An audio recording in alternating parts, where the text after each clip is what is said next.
धमकियां मैं इस बात करता हूं तो इसको कहते हैं 506 कि आपने किसी को जान से मार देने की या संगीन नताइज की धमकी दी।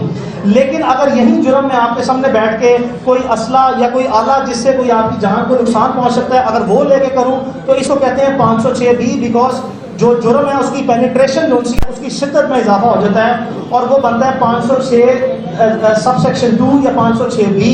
तो चूंकि आप वीडियो में देख सकते हैं कि जो गार्ड गए हैं अंदर इनके, जो कि जिनका ऑब्वियसली नेचुरल सी बात है, हमने जो हुआ हुआ है वीडियो को सामने रखते हुए और अदरवाइज जो हमारे साथ हुआ हुआ है हमने वो नरेट कर दिया है। तो वो गार्ड आप देखें तो उनके हाथ में असला मौजूद था। अब जब असले के साथ वो गए हैं और वहां पे मौजूद खवातीन जिनको हमने इस केस में नामजद किया और जिनके मैं आपके सामने नाम और किरदार और उनके फैमिली रिलेशनशिप लेके आऊंगा, उन्होंने आपने वीडियो में सुना कि धमकी दी और आप ये भी वीडियोस में देख रहे हैं कि गार्ड्स को जो कि असले से मौजूद हैं उनको कहा जा रहा है कि इनके ऊपर, लड़कियों के ऊपर चढ़ाई करें, यानी कि जिस्मानी तौर पर आप देख रहे हैं कि वो इनके ऊपर चार्ज कर रहे हैं, इनके ऊपर जो है चढ़ने की कोशिश कर रहे हैं। ये मैं नहीं कह रहा, ये वीडियो में सबूत मौजूद है। तो इन हालात में जब आपके पास असला है और आप थ्रेट कर रहे हैं किसी को असले के जोर पे, तो कानूनी तौर पर जो सा है ये बड़ी मुस्तनद किस्म की राय है, ये कंसिडर्ड ओपिनियन है, इसमें कोई फ्लेक्सिबिलिटी नहीं है कि 506 बी या 506 सबसेक्शन 2 जो से अट्रैक्ट करता है जिसकी 10 साल सजा है। तो हम पुलिस से ये उम्मीद भी रखते हैं, हम उनके सामने अपना इस मौक़िफ़ को भरपूर तरीके से पेश करेंगे। हमें आपकी भी रहनुमाई चाहिए होगी, आप अपना इंडिपेंडेंट एक्सपर्ट का ओपिनियन भी लें कि हम कायद करेंगे कि इस मुकदमे में 506 बी ये हल्का ऑफेंस है, 506 जो कि काबिल ज़मानत है जिसकी 2 साल सजा है, और जो 506 बी है उसकी 10 साल सजा है, वो नाकाबिल ज़मानत जुर्म है। उसको इस केस में ऑल्टर किया जाए, अमेंड किया जाए या उसको चेंज किया जाए, उसको असल सूरत में हक़ाइक़ और जितने सबूत हैं उसकी बुनियाद पर जो सा है वो तफ्तीश सामने लाई जाए और इस जुर्म को आज़ाद किया जाए। तफ्तीश की ज़ुबान में इसको ये कहते हैं। अब आ जाते हैं पुलिस के किरदार पे। देखें, इसमें कोई शक नहीं है, आप ये ईद से एक दिन पहले का वकूआ है, गालिबन ये 20 तारीख की रात वकूआ है, ये 23 का। हमने अब पूरा मुल्क जानता है कि बड़े नेचुरल से सर्कमस्टेंसेस थे, पूरे मुल्क में ईद थी, हमारी लॉ इन्फोर्समेंट जो है वो काम तो कर रही होती है, लेकिन पूरे पाकिस्तान में पब्लिक ऑफिस और प्राइवेट ऑफिस का तकरीबन सारा स्टाफ, अगर नहीं तो सिर्फ 90% स्टाफ जो है वो छुट्टी पे होता है। तो इन हालात में हमारी सुनवाई कोई नहीं, हम जुबानी तौर पर गए, हमें दुरकार के जो से बाहर भेज दिया गया।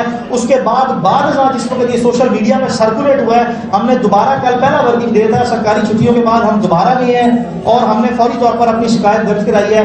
पहले चंद घंटे, 10 से 12 घंटे, इसमें कोई शक नहीं है कि हमारी सुनवाई नहीं हुई। कुदरती तौर पर जो सा है वो पुलिस का इनिशियल मौक़िफ़ ये था कि हमारे ऊपर दबाव है, हम कुछ नहीं कर सकते, नीचे SHO की लेवल पर बात कर रहा हूँ। लेकिन बाद चूंकि पब्लिक ओपिनियन जो सा है वो इस तरह इस मैसिव लेवल पे जो सा पहुंच गया कि एक पब्लिक परसेप्शन जो सा क्रिएट हो गया कि इसमें वाकई ये जो लोग हैं गुनाहगार हैं और ये क्यों मलूज़ खातिर अवाम की तरफ से सवालों जवाब और राय का सिलसिला शुरू हो गया, जिसको सामने रखते हुए पुलिस ने फाइनली अपनी प्रोफेशनल जिम्मेदारी, कानूनी जिम्मेदारी हकीकी मानों में जो है अदा की है। इस पे लाहौर पुलिस, खासकर मैं सबसे पहले IG पंजाब को जो है वो मैं उनका शुक्रिया अदा करता हूँ कि उन्होंने इसका नोटिस लिया, बिकॉज जो इस केस में फिगर्स हैं जिसमें मैं मजीद थोड़ी देर में आऊँगा, उनकी मौजूदगी में आम हालात में इस मुल्क में देखा गया है कि मुकदमा तक के बुनियादी जो इंसान का हक है, किसी भी शहरी का हक है, उससे भी आपको महरूम किया जाता है। तो IG पंजाब का मैं सबसे पहले शुक्रिया अदा करता हूँ कि उन्होंने ये हमारा मुकदमा दर्ज किया। 2 केस में नकायश से कमजोरियाँ, हम आपको सबूत देंगे, हम आपको कन्विंस करेंगे, आपकी मेहरबानी, हम आपसे आज़ाद और गैर जानबदार तफ्तीश की उम्मीद रखते हैं।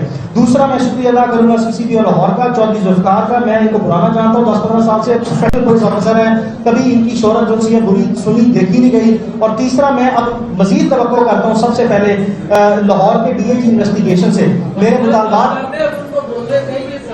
भाई मैं आप फैमिली से पूछ लें, अगर वो बोलना चाहती है तो बोल लेती है, आप पूछे वो बोलना चाहती है, आप उनकी कंसेंट के बगैर तो नहीं उनको कह सकते बोलने का, आप वो तो नहीं कह सकते। हाँ, वो कर लेते हैं, आपके सवाल जवाब पे आएंगे।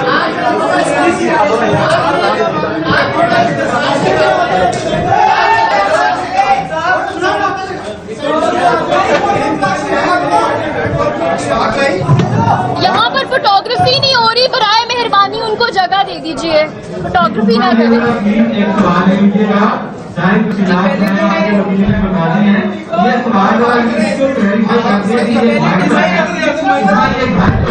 आपके नाम है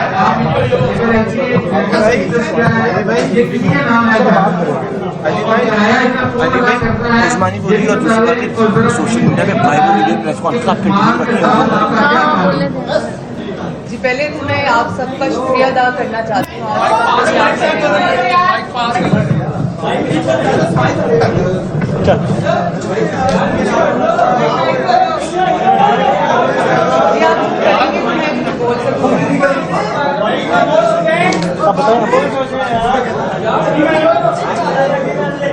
बोलो। पहले तो मैं आप सब लोगों का शुक्रिया अदा करना चाहती हूँ। आप लोग सब यहाँ पर हैं और आपके जितने सवाल हैं उन सब के जवाब मेरे लॉयर देंगे और खतीजा देंगे।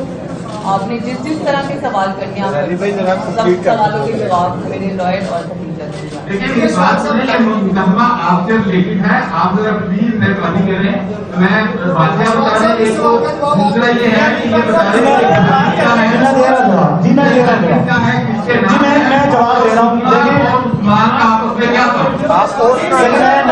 ये घर कौन सा है वो उसका एग्रीमेंट मेरे पास है, मैं आप सबको एक कॉपी दे दूंगा। ये लेकिन ये उस्मा साहबा को दें, मेहरबानी करें। मैं उस्मा साहबा सुने, मेरी आपसे गुजारिश है, उस्मा साहबा ने ही मुझे प्रोफेशनली एंगेज किया है सिर्फ इसीलिए कि मैं इसके तमाम इसके तमाम कानूनी पहलू मैंने डिस्कस कर दिए हैं और उन पर मैं बात की। अच्छा, मैं इसमें बाबर नसीम जौन सा है जी वो घर के मालिक है, ना ही उस्मान के कोई रिश्तेदार है, ना ही उस्मान के कोई रिश्तेदार है। बताओ कि मैं दूंगा जी, अदालत में भी आप लाजमी तवक्को करेंगे मैं दूंगा। बिस्मिल्लाहिर्रहमान। यार एक बात सुनने, हमें बात सुने, एक सेकेंड बात सुने। यहाँ किसी हमने आके कोई मीडिया पे तोहमत नहीं लगाई, आप रिलैक्स करें। 1 मिनट आपको और चाहिए, उसके बाद प्रेस कॉन्फ्रेंस खत्म है। और ये बात आप इम्पोज नहीं कर सकते उस्मा पे बोलने की। ऑलरेडी हम पे मलिक रियाज का प्रेशर है, हम पे मलिक आप प्लीज 1 मिनट दे दें। जरूरी बात ये आपको ये शवाहिद, आपको ये डॉक्यूमेंट, देखिए उस्मा की जान को खतरात लाहक है। आप इस चीज की सेंसिटिविटी को अंडरस्टैंड करें। उस्मा खान की जान को खतरात लाहक है, इसीलिए प्रेस कॉन्फ्रेंस की है। प्रेस कॉन्फ्रेंस जो सा मीडिया प्लेटफॉर्म जो सा है वो किसी भी शख्स के लिए जो विक्टिम है इस चीज का उसका राइट है। प्रेस कॉन्फ्रेंस की है। अब मेरी गुजारिश आपसे ये है। अच्छा दाऊद भाई सवाल ले लें। दाऊद भाई सवाल कर लो यार। मैं दाऊद आपको सवाल के जवाब दे रहा हूँ आपसे। मैं दाऊद आपको सवाल इस घर की मलकियत एक थर्ड पार्टी के नाम पे है जिसे हम नहीं जानते। ये उस्मा के करीबी दोस्त हैं बाबर, जिसके नाम पे इस घर का किराया नाम है और वही हम तफ्तीश पे देंगे। तो जो ये उनका क्लेम है कि ये उनके खामन का घर है, ऐसी बात कहीं तौर पर नहीं है। उस्मान मलिक के साथ 2 साल पुराना ताल्लुक है। कि जितनी बातें हम जो क्लेम यहाँ पे करेंगे कोई ऐसा क्लेम नहीं होगा जिसका हम सबूत ना ले सकें। उस्मान का ताल्लुक 2 साल से है। उस्मान मलिक जो है वो उस्मा से शादी करना चाहता था। 5 महीने पहले उस्मा ने उस पर इनकार कर दिया, जिसके बाद अब वो जो पुराना रिलेशनशिप है उसकी बुनियाद पर जबरदस्ती जो सा रास्ता कायम करने की कोशिश करता है। ये बात उस्मा के मुताबिक दिसंबर 2019 में उस्मान मलिक की फैमिली के नॉलेज में है। उसके हमारे पास सबूत है कि उस्मान मलिक और उसकी फैमिली के दरमियान जितनी मोबाइल कन्वर्सेशन है वो हमारे पास मौजूद है, वो भी हम पेश करेंगे। तो इसका रिलेशनशिप जो सा यही है, इससे उसकी इस्लाम से दोस्ती थी और इसे शादी करना चाहता है। यार एक दिन आप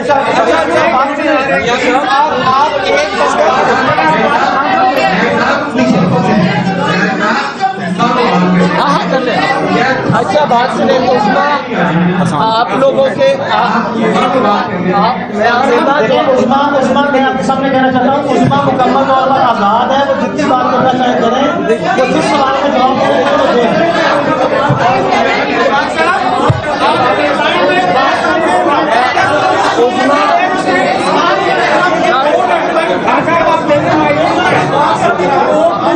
आप उस्मा से सवाल करें।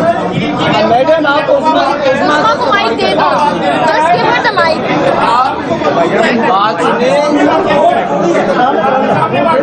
आपने से आपको सवाल तो करने दे, आपको सवाल एक मिनट है सवाल तो करिए।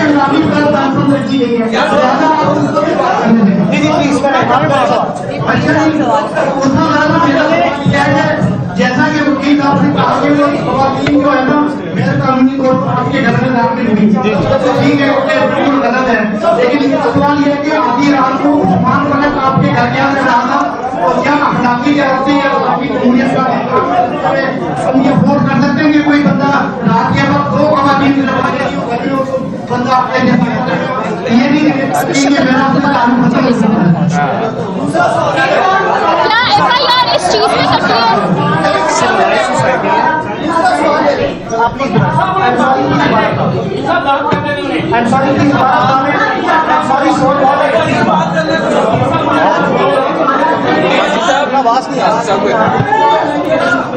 आमना मलिक ने आपको कितनी दफा वार्न किया था कि मेरे मामद के साथ आप ताल्लुकात कायम ना करें? अगर उन्होंने आपको ये वार्न किया था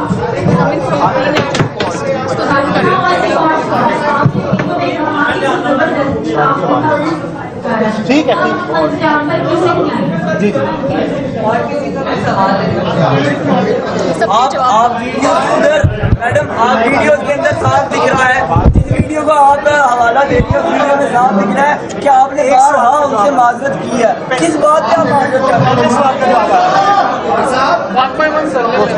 पहले सवाल का जवाब है सर, ये माइक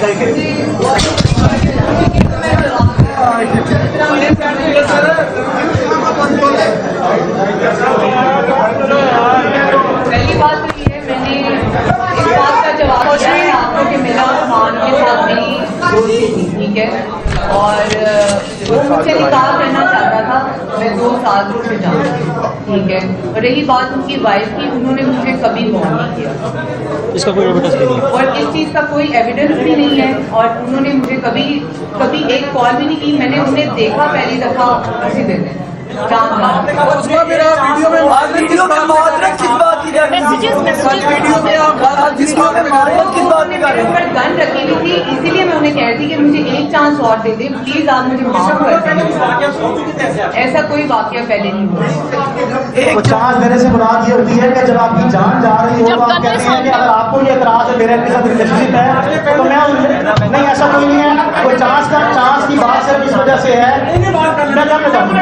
अगर चांस की बात सिर्फ इसलिए है कि अगर आपको इस रिलेशनशिप में एतराज है तो रिलेशनशिप नहीं रखा जाएगा।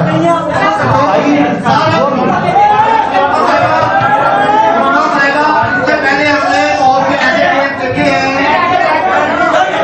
बहुत से ऐसे केस देखे हैं जिसमें लोगों के साथ फिर लेन देन हो गया, मामला तय हो गए और बड़ी रकमें ली है। चोरी का कराची में केस इसी तरह का था और उसमें मैं फिर भारी मामला लिया लड़की को। बहुत अच्छा सवाल है। आप भी ऐसे ही ड्रामा नहीं कैसे कैसे लेगा प्रोग्राम करके लंबा तोड़ा। ऐसा कुछ होता तो मैं आज यहाँ ना होती। आपको क्या लगता है ऐसा कुछ होता तो मैं यहाँ आज आप लोगों के सामने ना बैठी होती? अगर मुझे बात खत्म करनी होती, लेन देन नहीं करना होता, तो मैं ये मुकदमा ही ना दर्ज करता। मियां साहब एक मिनट यार, 1 मिनट। जी जी बताएं। भाई का जी भाई बताएं भाई। मियां साहब की जो घर के एग्रीमेंट से मुतालिक आप बता रहे हैं, थोड़ी डिटेल हमें बता दें ताकि साउंड बाइट हमारा निकल आए। चलेंगे, भाई का सवाल है। एक मिस वन मैं यार ये घर की फातिमा एक मिनट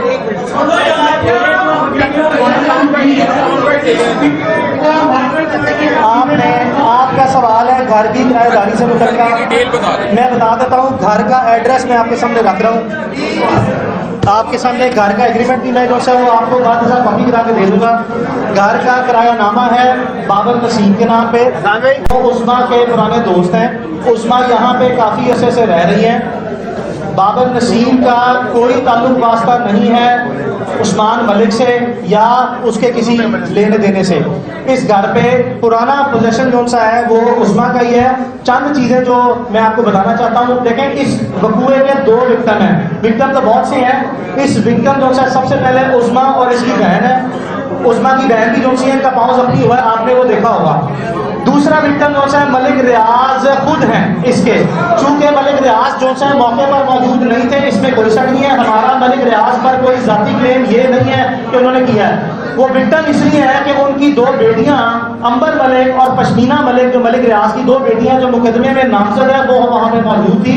तो हमारी तरह इस वकूअ के मलिक रियाज जाती तौर पर खुद भी विक्टिम है, लेकिन हम मलिक रियाज के विक्टिम कुदरती तौर पर बन जाते हैं कि वो पाकिस्तान की एक इन्फ्लुएंशियल जो है शख्सियत माने और जाने जाते हैं। तकलीफ इस चीज़ की है कि उन्होंने कौमी इदारे जो से हैं, आर्म फोर्सेस के इदारे, जहाँ पे कह दिया कि ISI को बुला चुप के ले जा। ये बताना चाहता हूँ कि ISI के तो शायद किसी सिपाही का बूट भी जो है वो नहीं कर सकते। मलिक रियाज की बेगमार को या फैमिली को इस तरह की बातें इदारों को बीच में इन्फ्लुएंस नहीं करना चाहिए था। तो एक इसके विक्टिम ISI वाली हैं, एक आपके सामने ये है, एक मलिक रियाज उनकी बेटियों के और अपने रिश्तेदारों के विक्टिम खुद जाती तौर पर है। अच्छा जी, मुंजीर साहब,